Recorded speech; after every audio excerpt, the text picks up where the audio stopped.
네, 안녕하세요. 최근에 비트코인이 좀 하락을 했다가 다시 며칠 사이에 다시 상승 랠리를 좀 이어가면서 캐나다 달러 기준이고요. 71,500. 비트코인은 24시간 거래가 되기 때문에 지금도 가격이 바뀌고 있는데요. 저는 주로 비트코인을 제가 직접 보유하고 좀 지갑이나 보관을 하려는 용도로는 뉴턴을 사용하고 있고, 지금까지 사용해 본 결과 잘 사용하고 있고, 아직 이런 좀 주식처럼 리밋 오더 하고 하는 거는 아직은 출시는 안 됐어요. 그래서 지금 현재는 그냥 거래를 해야 되는데, 이 거래창도 곧 개발이 되면은 괜찮은 플랫폼이 될 거라는 생각을 하고 있고요. 일단 요거 계좌 만드는 거는 제가 예전에 공유해 놨던 그 영상 보시면서 여러 가지 용도로 활용이 가능하기 때문에 고려를 해보시고, 그리고 계좌 만드시고 100불 거래하시면 25불 리워드 주어지니까요.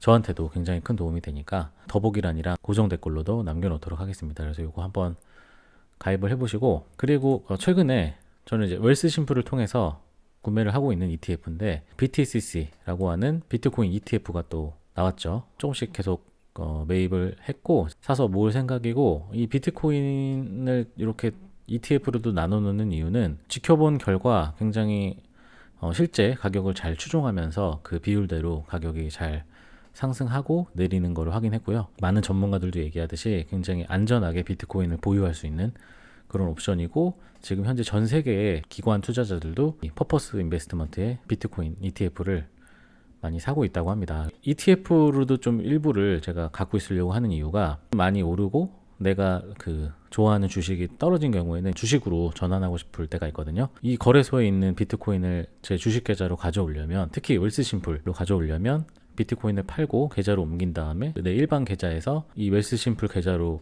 돈을 이동을 시켜야 되는데, 웰스 심플의 정말 최대 단점은 텍스 프리 세이빙 어카운트하고 RRSP를 다 쓰고 있는데, 이 레지스터드를 옮기려면은 시간이 굉장히 오래 소요가 돼요. 영업일 기준으로 3일이라고 하는데 좀 더 걸리는 경우도 있거든요. 그래서 그 부분이 굉장히 답답하더라고요. 그래서 이렇게 ETF로 보관을 해놓으면 내가 그런 주식으로 좀 갈아타고 싶을 때는 이 ETF에 있는 거를 팔고 바로 주식을 살 수 있기 때문에 이렇게 ETF로도 활용을 하고 있습니다. 그래서 되게 저는 괜찮게 보고 투자를 계속 이어가고 있습니다. 그래서 오늘 소개해드리려고 하는 내용은 이 CBC에서 여러 전문가들의 인터뷰를 해서 좀 괜찮은 분석 기사를 좀 내서 많은 분들이 투자를 결정하는데 도움이 되지 않을까 싶어가지고 이 내용을 좀 준비했고요. 얘기하는 부분은 회의론자도 있고 가치를 믿는 투자자들이 있는데, 회의론자들은 가격이 좀 무너질 거다라고 얘기를 하고, 긍정론자들은 이 판도를 바꿀 그런 시스템이다라는 얘기를 계속 하고 있다라는 얘기가 나와요. 그리고 이 기사에서 소개하는 사람이 이분인데 올리버 dobson이라고 하는 사람입니다.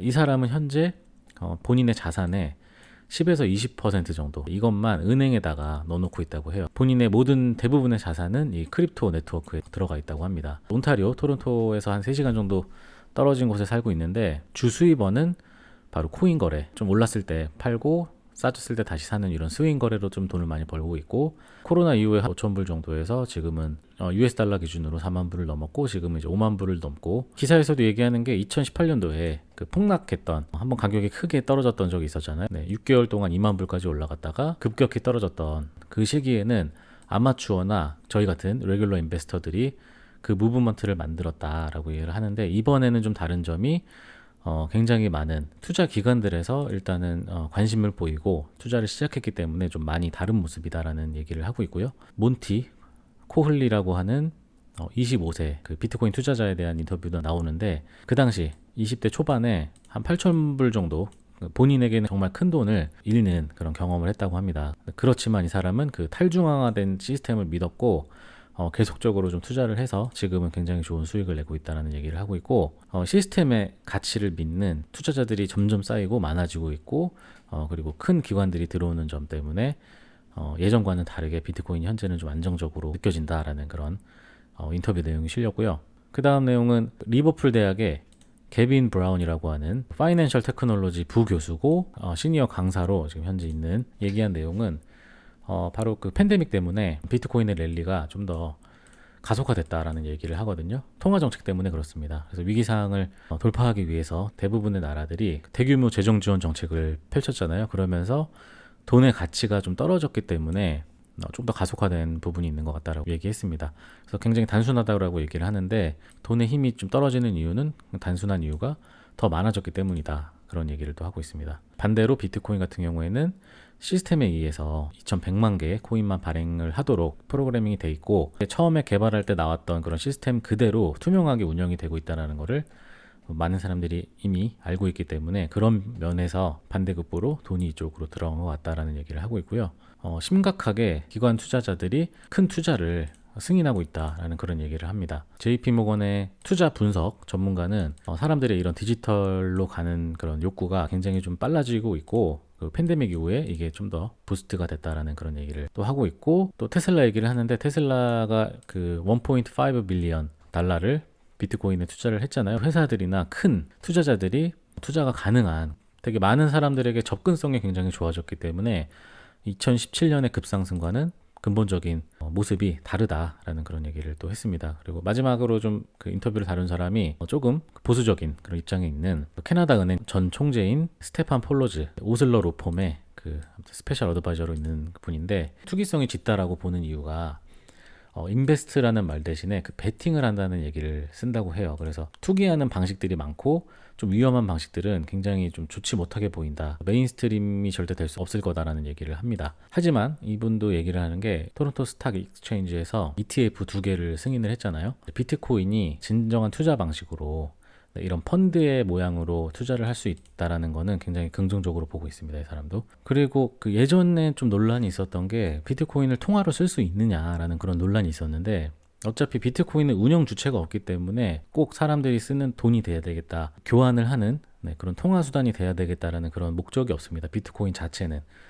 사람들이 의미를 부여하는 거고 최근에는 그래서 비트코인이 그런 화폐가 아니라 저장을 하는 수단, 그래서 금과 굉장히 비슷한 디지털 금의 역할을 할 거라는 의견이 대다수잖아요. 폴로즈도 얘기하는 게 거래하는데 시간이 많이 걸린다는 얘기를 해요. 결제 승인이 나는데 그 시스템을 한번 들어가서 검증을 받고 승인을 받아야 되기 때문에 10분에서 15분 그 정도가 걸리기 때문에 커피 한 잔 사려고 할 때 예를 든 거겠지만 커피를 주문을 하고 결제가 승인될 때쯤에는 커피가 식어 있을 거다라는 그런 얘기를 했고 그리고 차를 사는데 다음날 16%의 가격이 달라져 있으면은 너는 좋겠냐라는 그런 얘기를 합니다. 화폐로 가기에는 변동성이 크고 거래 시간이 오래 걸린다라는 이제 그런 얘기를 폴로즈 전 캐나다 은행 총재도 한 거고요. 보수적인 입장에 있는 그런 전문가들, 일단 미국의 재정장관인 그 자넷 옐런도 있고요. 그 다음에 스위스의 투자은행, 그 UBS, 국제적인 투자은행이죠. 이곳에서도 이런 비트코인의 부정적인 부분을 얘기를 하면서 투자금의 가치가 0으로 갈 수 있다라는 그런 얘기를 또 하거든요. 그 자넷 옐런이 얘기를 할 때마다 이렇게 한 번씩 그 가격이 조정을 받았어요.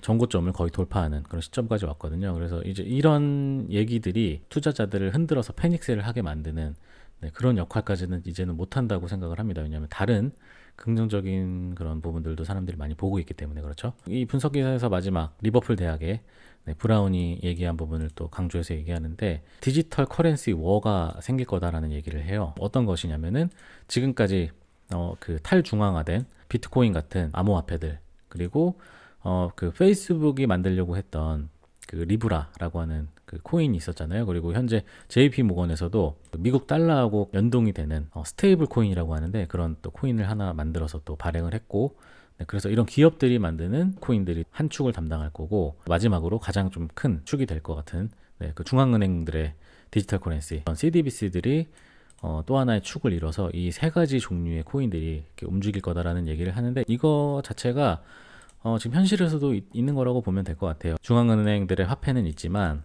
일단 한국에서도 보면은 카카오도 있고 네이버페이도 있고 포인트 같은 그런 머니가 있잖아요. 그래서 이제 그런 회사들은 거래를 할 수 있는 수단을 또 만들고 다른 측면에는 저장 가치가 되는 금의 역할을 하는 이런 코인이 있다. 그래서 요 세 가지가 지금 현재도 없는 건 아니지만 이런 것들이 그 디지털 플랫폼으로 만들어져서 플랫폼 안에서 같이 경쟁하는 이런 시스템으로 갈 것 같다라는 그런 예상을 하고 있고요. 부정적으로 얘기하시는 분이 많은데 그 화폐가 아니기 때문에 그렇다는 얘기잖아요. 그 다음에 투기를 한다.